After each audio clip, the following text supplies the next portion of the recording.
अब रुख करते हैं मन की बात कार्यक्रम का। जी हां, प्रधानमंत्री नरेंद्र मोदी मन की बात कार्यक्रम को अब से थोड़ी देर में संबोधित करेंगे।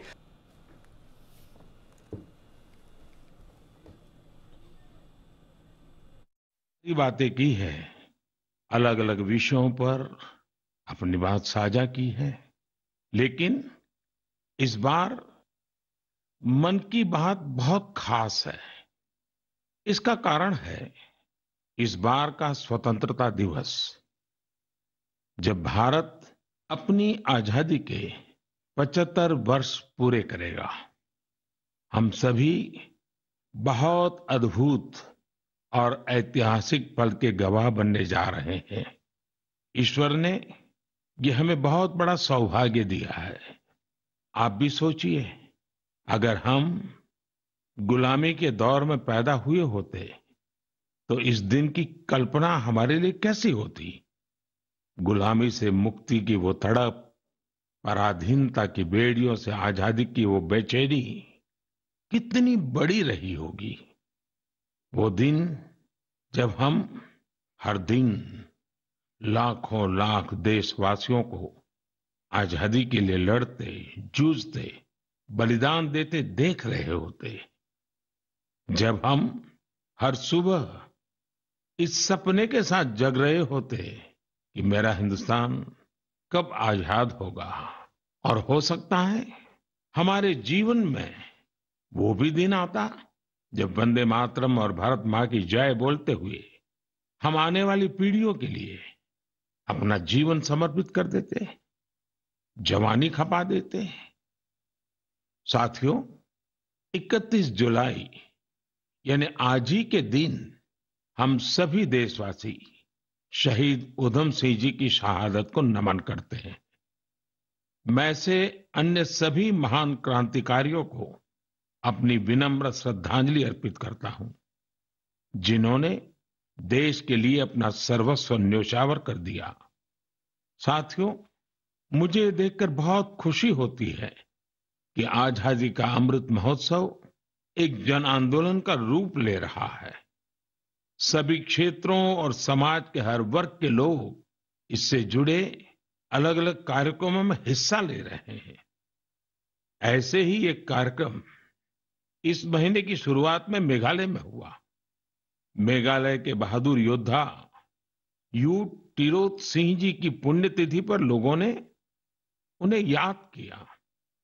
टिरोत सिंह जी ने खासी हिल्स पर नियंत्रण करने और वहां की संस्कृति पर प्रहार करने की अंग्रेजों की साजिश का जमकर विरोध किया था। इस कार्यक्रम में बहुत सारे कलाकारों ने सुंदर प्रस्तुतियां दी, इतिहास को जिंदा कर दिया। इसमें एक कार्निवल का आयोजन भी किया गया, जिसमें मेघालय की महान संस्कृति को बड़े ही खूबसूरत तरीके से दर्शाया गया।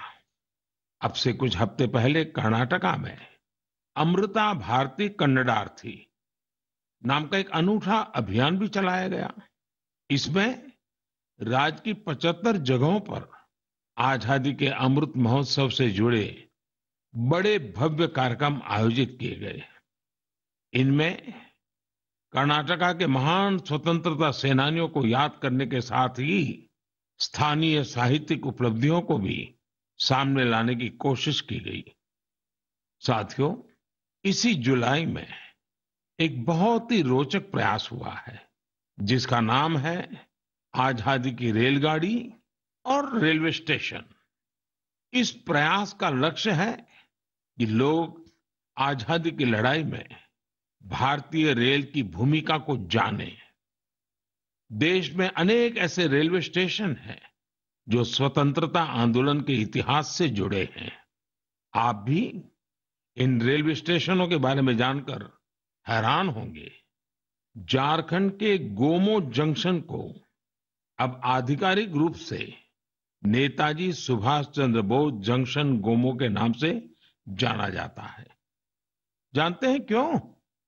दरअसल इसी स्टेशन पर कालका मेल में सवार होकर नेताजी सुभाष ब्रिटिश अफसरों को चकमा देने में सफल रहे थे।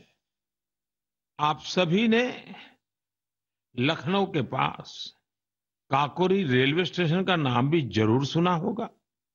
इस स्टेशन के साथ राम प्रसाद बिस्मिल और अशफाक उल्लाह खान जैसे जाबाजों का नाम जुड़ा है। यहाँ ट्रेन से जा रहे अंग्रेजों के खजाने को लूटकर वीर क्रांतिकारियों ने अंग्रेजों को अपनी ताकत का परिचय करा दिया था। आप जब कभी तमिलनाडु के लोगों से बात करेंगे तो आपको थूथुकुडी जिले के वांची मणियाच्ची जंक्शन के बारे में जानने को मिलेगा। ये स्टेशन तमिल स्वतंत्रता सेनानी वांची नाथन जी के नाम पर है। ये वही स्थान है जहां 25 साल के युवा वांची ने ब्रिटिश कलेक्टर को उसके किए की सजा दी थी। साथियों, ये लिस्ट काफी लंबी है। देश भर के 24 राज्यों में फैले ऐसे 75 रेलवे स्टेशनों की पहचान की गई है।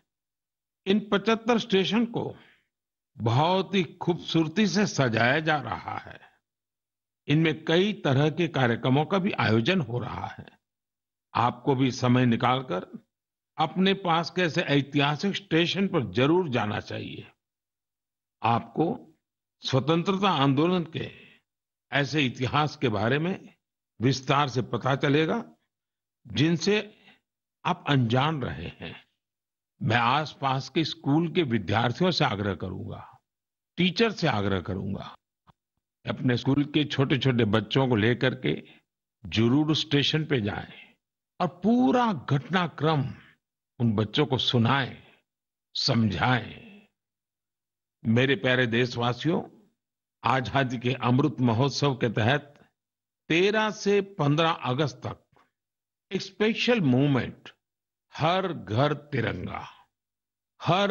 तिरंगा का आयोजन किया जा रहा है।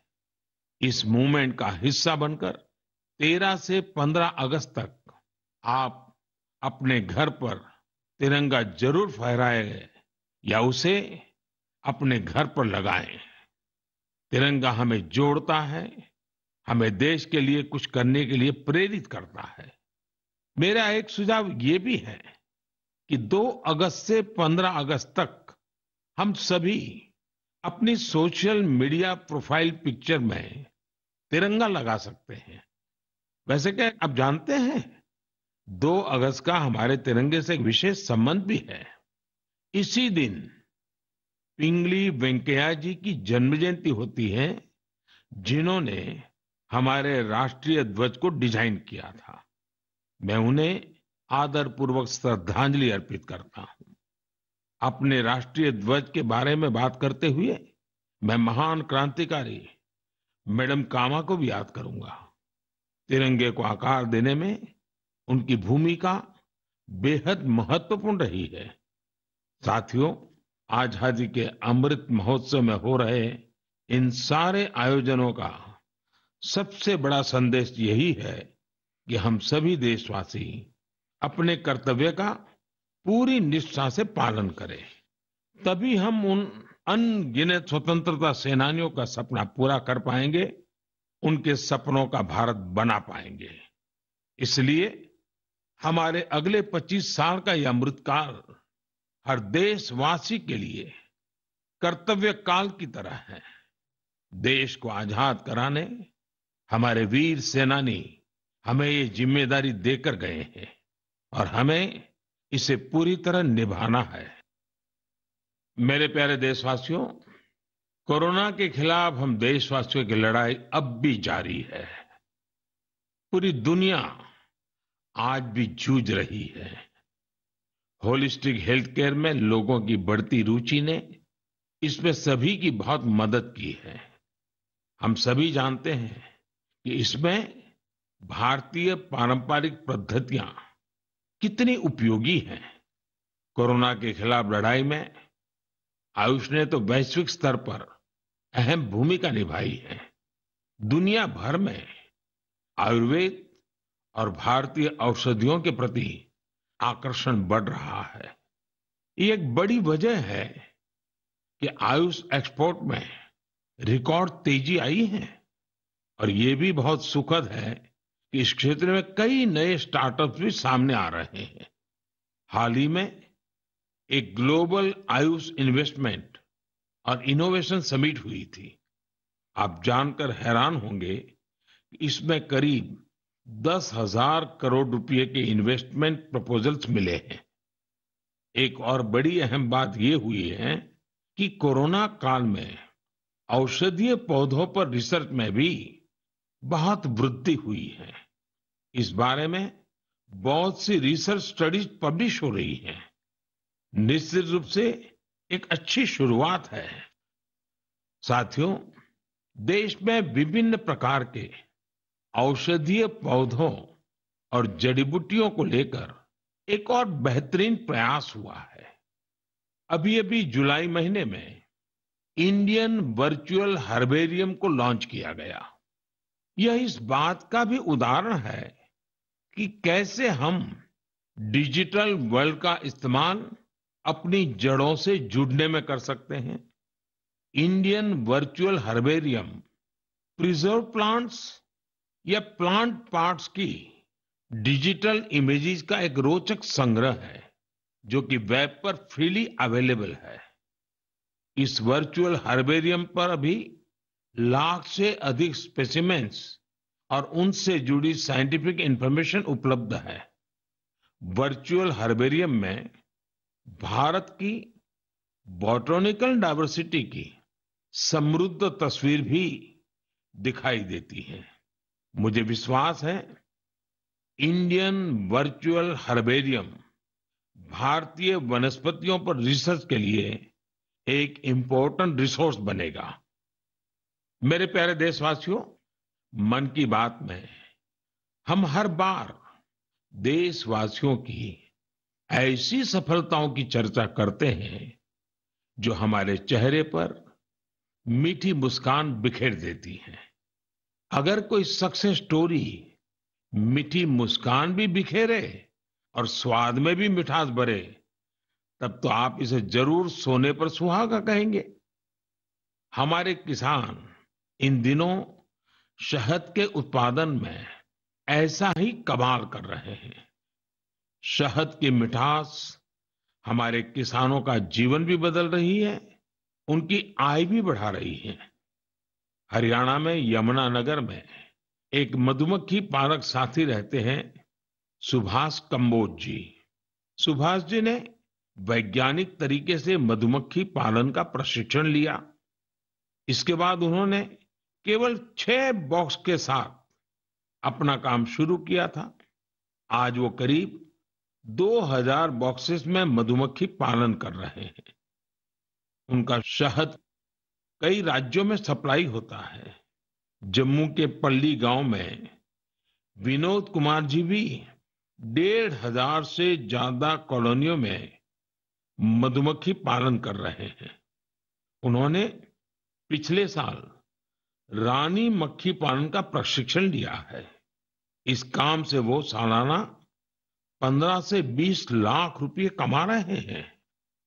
कर्नाटका के एक और किसान है मधुकेश्वर हेगड़े जी। मधुकेश्वर जी ने बताया कि उन्होंने भारत सरकार से 50 मधुमक्खी कॉलोनियों के लिए सब्सिडी ली थी। आज उनके पास 800 से ज्यादा कॉलोनियां हैं और वो कई टन शहद बेचते हैं। उन्होंने अपने काम में इनोवेशन किया और वो जामुन शहद, तुलसी शहद, आंवला शहद जैसे वानस्पतिक शहद भी बना रहे हैं। मधुकेश्वर जी, मधु उत्पादन में आपके इनोवेशन और सफलता आपके नाम को भी सार्थक करती है। साथियों, आप सब जानते हैं कि शहद को हमारे पारंपरिक स्वास्थ्य विज्ञान में कितना महत्व दिया गया है। आयुर्वेद ग्रंथों में तो शहद को अमृत बताया गया है। शहद न केवल हमें स्वाद देता है बल्कि आरोग्य भी देता है। शहद उत्पादन में आज इतनी अधिक संभावनाएं हैं कि प्रोफेशनल पढ़ाई करने वाले युवा भी इसे अपना स्वरोजगार बना रहे हैं। ऐसे ही एक युवा है यूपी में गोरखपुर के निमित सिंह। निमित जी ने बीटेक किया है। उनके पिता भी डॉक्टर हैं, लेकिन पढ़ाई के बाद नौकरी की जगह निमित जी ने स्वरोजगार का फैसला लिया। उन्होंने शहद उत्पादन का काम शुरू किया। क्वालिटी चेक के लिए लखनऊ में अपनी एक लैब भी बनवाई। निमित जी अब शहद और बी वैक्स से अच्छी कमाई कर रहे हैं और अलग अलग राज्यों में जाकर किसानों को प्रशिक्षित भी कर रहे हैं। ऐसे युवाओं की मेहनत से ही आज देश इतना बड़ा शहद उत्पादक बन रहा है। आपको जानकर खुशी होगी कि देश से शहद का निर्यात भी बढ़ गया है। देश ने national beekeeping and honey mission जैसे अभियान चलाए। किसानों ने पूरा परिश्रम किया और हमारे शहद की मिठास दुनिया तक पहुंचने लगी। अभी इस क्षेत्र में और भी बड़ी संभावनाएं मौजूद है। मैं चाहूंगा कि हमारे युवा इन अवसरों से जुड़कर उनका लाभ लें और नई संभावनाओं को साकार करें। मेरे प्यारे देशवासियों, मुझे हिमाचल प्रदेश से मन की बात के एक श्रोता श्रीमान आशीष बहल जी का एक पत्र मिला है। उन्होंने अपने पत्र में चंबा के मिंजर मेले का जिक्र किया है। दरअसल मिंजर मक्के के फूलों को कहते हैं। जब मक्के में मिंजर आते हैं तो मिंजर मेला भी मनाया जाता है और इस मेले में देश भर के पर्यटक दूर दूर से हिस्सा लेने के लिए आते हैं। संयोग से मिंजर मेला इस समय चल भी रहा है। आप अगर हिमाचल घूमने गए हुए हैं तो इस मेले को देखने चंबा जा सकते हैं। चंबा तो इतना खूबसूरत है कि यहाँ के लोक गीतों में बार बार कहा जाता है, चंबे एक दिन ओना कने महीना रहना। यानी जो लोग एक दिन के लिए चंबा आते हैं वे इसकी खूबसूरती देखकर महीने भर यहां रह जाते हैं। साथियों, हमारे देश में मेलों का भी बड़ा सांस्कृतिक महत्व रहा है। मेले जन मन दोनों को जोड़ते हैं। हिमाचल में वर्षा के बाद जब खरीफ की फसलें पकती हैं तब सितंबर में शिमला, मंडी, कुल्लू और सोलन में सैरी या सैर भी मनाया जाता है। सितंबर में ही जागरा भी आने वाला है। जागरा के मेलों में महासू देवता का आह्वान करके बीसू गीत गाए जाते हैं। महासू देवता का ये जागर हिमाचल में शिमला, किन्नौर और सिरमौर के साथ साथ उत्तराखंड में भी होता है। साथियों, हमारे देश में अलग अलग राज्यों में आदिवासी समाज के भी कई पारंपरिक मेले होते हैं। इनमें से कुछ मेले आदिवासी संस्कृति से जुड़े हैं तो कुछ का आयोजन आदिवासी इतिहास और विरासत से जुड़ा है। जैसे कि आपको अगर मौका मिले तो तेलंगाना के मेडारम का 4 दिवसीय समक्का सरलम्मा यात्रा मेला देखने जरूर जाइए। इस मेले को तेलंगाना का महाकुंभ कहा जाता है। सरलम्मा यात्रा मेला 2 आदिवासी महिला नायिकाओं समक्का और सरलम्मा के सम्मान में मनाया जाता है। ये तेलंगाना ही नहीं बल्कि छत्तीसगढ़, महाराष्ट्र और आंध्र प्रदेश के कोया आदिवासी समुदाय के लिए आस्था का बड़ा केंद्र है। आंध्र प्रदेश में मारीदम्मा का मेला भी आदिवासी समाज की मान्यताओं से जुड़ा बड़ा मेला है। मारीदम्मा मेला ज्येष्ठ अमावस्या से आषाढ़ अमावस्या तक चलता है और यहाँ का आदिवासी समाज इसे शक्ति उपासना के साथ जोड़ता है। यहीं पूर्वी गोदावरी के पेद्दापुरम में मरिदम्मा मंदिर भी है। इसी तरह राजस्थान में गरासिया जनजाति के लोग वैशाख शुक्ल चतुर्दशी को सियावा का मेला या मनखारो मेला का आयोजन करते हैं। छत्तीसगढ़ में बस्तर के नारायणपुर का मावली मेला भी बहुत खास होता है। पास ही मध्य प्रदेश का भगोरिया मेला भी खूब प्रसिद्ध है। कहते हैं कि भगोरिया मेले की शुरुआत राजा भोज के समय में हुई है। तब भील राजा कासूमरा और बालून ने अपनी अपनी राजधानी में पहली बार ये आयोजन किए थे। तब से आज तक ये मेले उतने ही उत्साह से मनाए जा रहे हैं। इसी तरह गुजरात में तरणेतर और माधवपुर जैसे कई मेले बहुत मशहूर है। मेले अपने आप में हमारे समाज जीवन की ऊर्जा का बहुत बड़ा स्रोत होते हैं। आपके आसपास भी ऐसे ही कई मेले होते होंगे। आधुनिक समय में समाज की पुरानी कड़ियां एक भारत श्रेष्ठ भारत की भावना को मजबूत करने के लिए बहुत जरूरी है। हमारे युवाओं को इनसे जरूर जुड़ना चाहिए। और आप जब भी ऐसे मेलों में जाएं, वहां की तस्वीरें सोशल मीडिया पर भी शेयर करें। आप चाहें तो किसी खास हैशटैग का भी इस्तेमाल कर सकते हैं। इससे उन मेलों के बारे में दूसरे लोग भी जानेंगे। आप कल्चर मिनिस्ट्री की वेबसाइट पर भी तस्वीरें अपलोड कर सकते हैं।